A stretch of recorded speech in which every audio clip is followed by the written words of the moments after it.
Salam Pramuka. Bagaimana kabar kakak-kakak dan adik-adik sekalian? Semoga dalam kondisi sehat dan selalu bahagia serta sejahtera.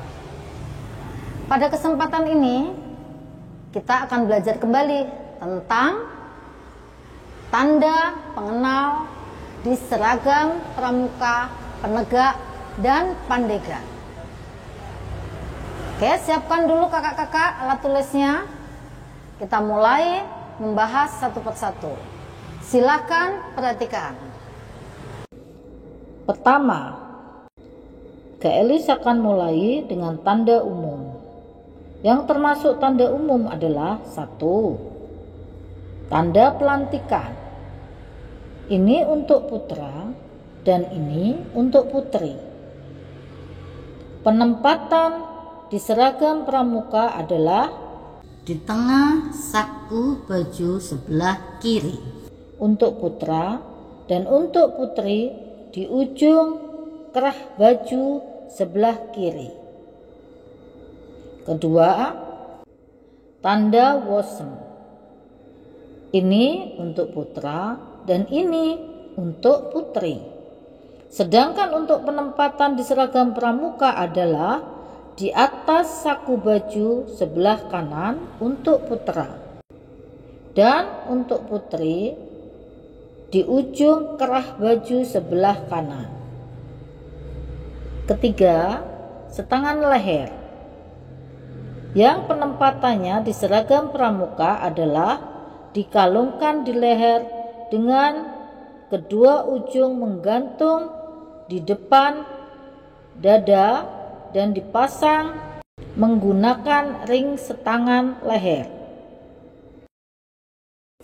4. Tanda topi. Ini untuk penegak putra dan ini untuk penegak putri. Kemudian ini untuk pandega putra dan ini untuk pandega putri. Sedangkan untuk penempatan di seragam pramuka adalah di sebelah kiri depan baret untuk putra dan untuk putri di sebelah depan topi boninya.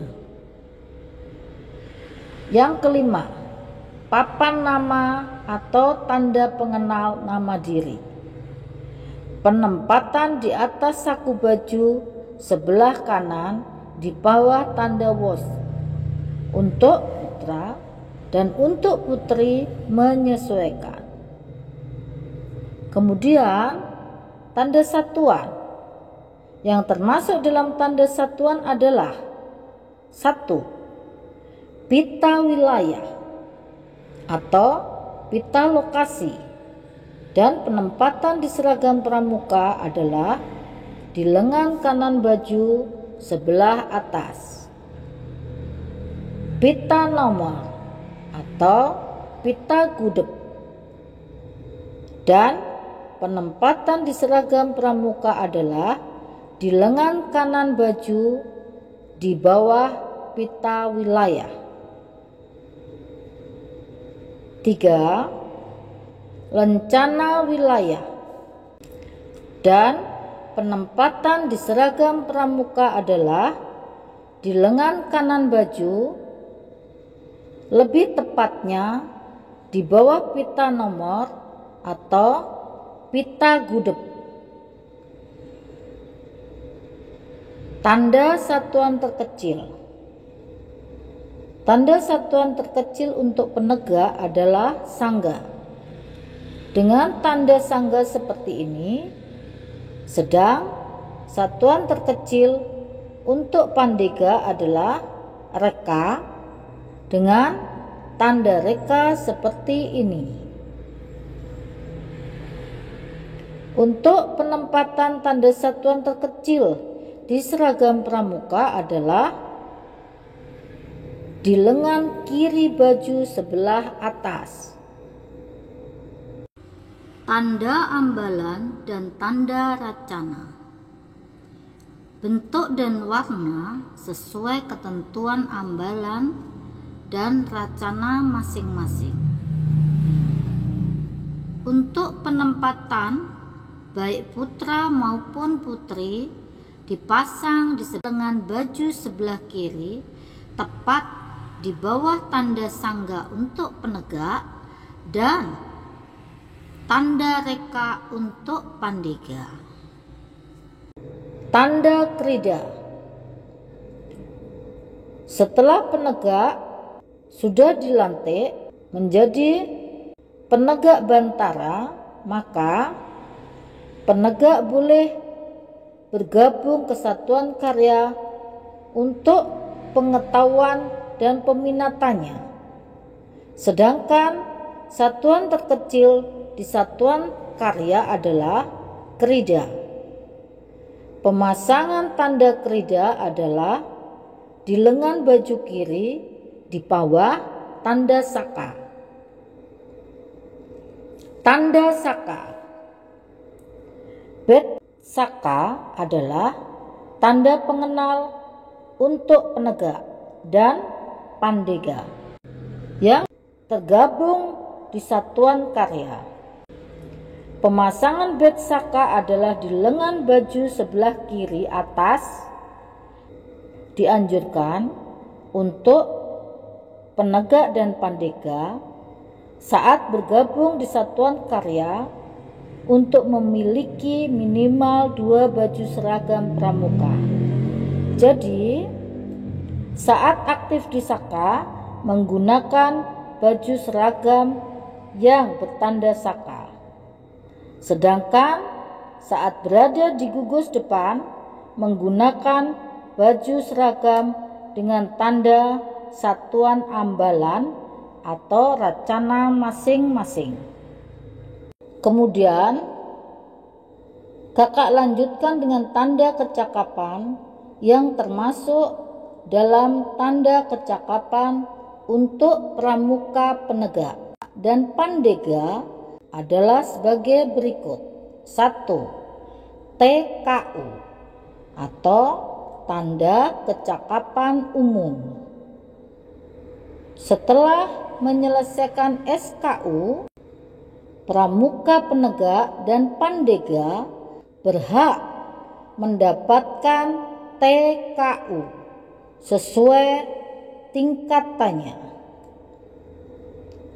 TKU untuk penegak ada 2 tingkatan, yaitu TKU penegak bantara dan TKU penegak laksana.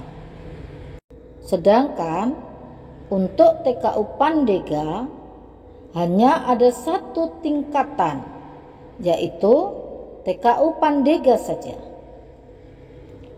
Untuk penempatan TKU penegak dan pandega di seragam pramuka adalah di atas pundak kiri dan kanan atau di lidah baju. Kedua, TKK atau tanda kecakapan khusus.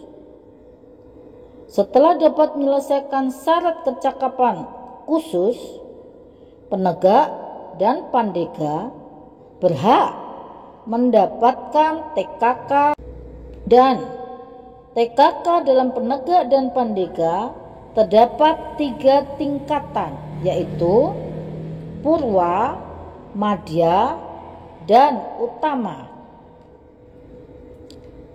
Untuk penempatan ada 2 pilihan, yaitu di lengan baju sebelah kanan dengan mengelilingi bet kuarda atau berjejer segaris di bawah bet kuarda atau lencana wilayah dengan jumlah maksimal 5 buah dan terbaru,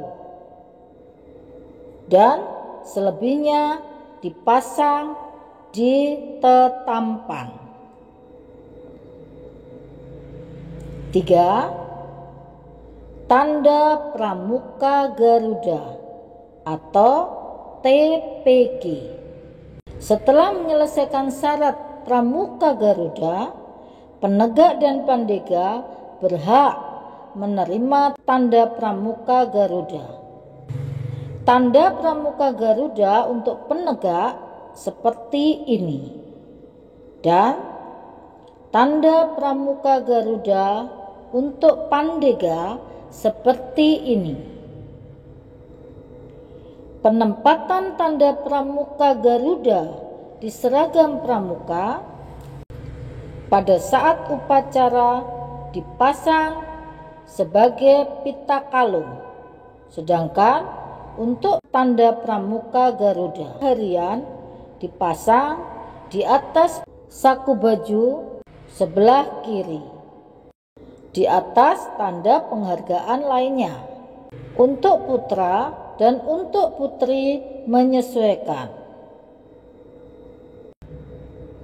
Kemudian Kak Elis lanjutkan pada tanda jabatan.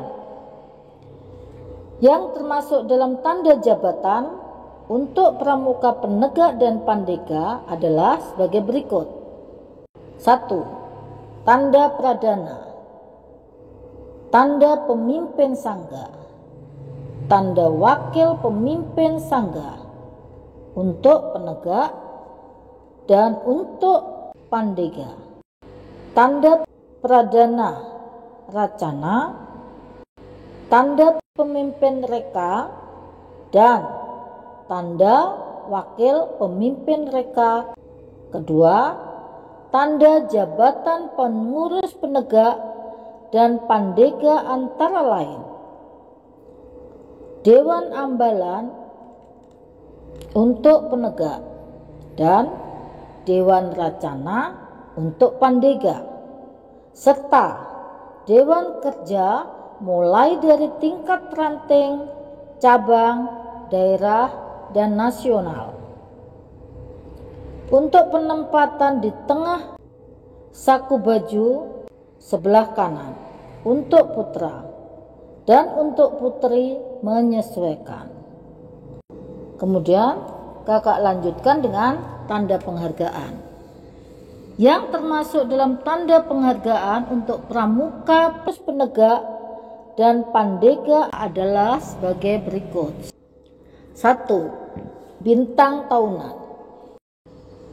Penempatan untuk bintang tahunan adalah di dada sebelah kanan di atas tanda wosem untuk putra dan putri menyesuaikan. Kedua, tanda penghargaan kegiatan. Penempatan untuk tiska dan tigor adalah di dada sebelah kanan di atas tanda wosem untuk putra. Jika yang bersangkutan memiliki bintang tahunan, tiska dan tigornya dipasang di atas bintang tahunan dan untuk putri menyesuaikan. Ketiga, lencana karya bakti. Penempatan lencana karya bakti di seragam pramuka adalah di atas saku baju sebelah kiri. Untuk putra dan putri menyesuaikan. 4. Lencana wiratama.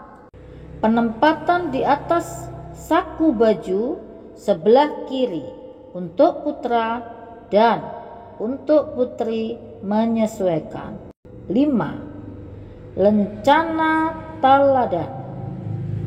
Penempatan di atas saku baju sebelah kiri untuk putra dan untuk putri menyesuaikan. Gimana kakak-kakak adik-adik sekalian? Menurut kakak-kakak adik-adik, apakah tadi uraian Kak Elis ada kekurangan?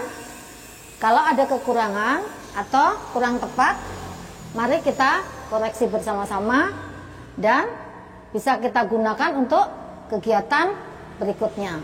Jadi jangan lupa beri komentar ya, kakak tunggu. Kemudian like, share, bagikan ke teman-teman kalian, dan jangan lupa di subscribe.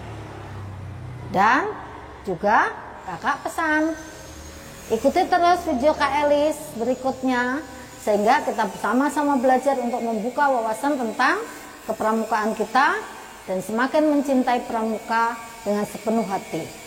Terima kasih perhatiannya. Salam Pramuka.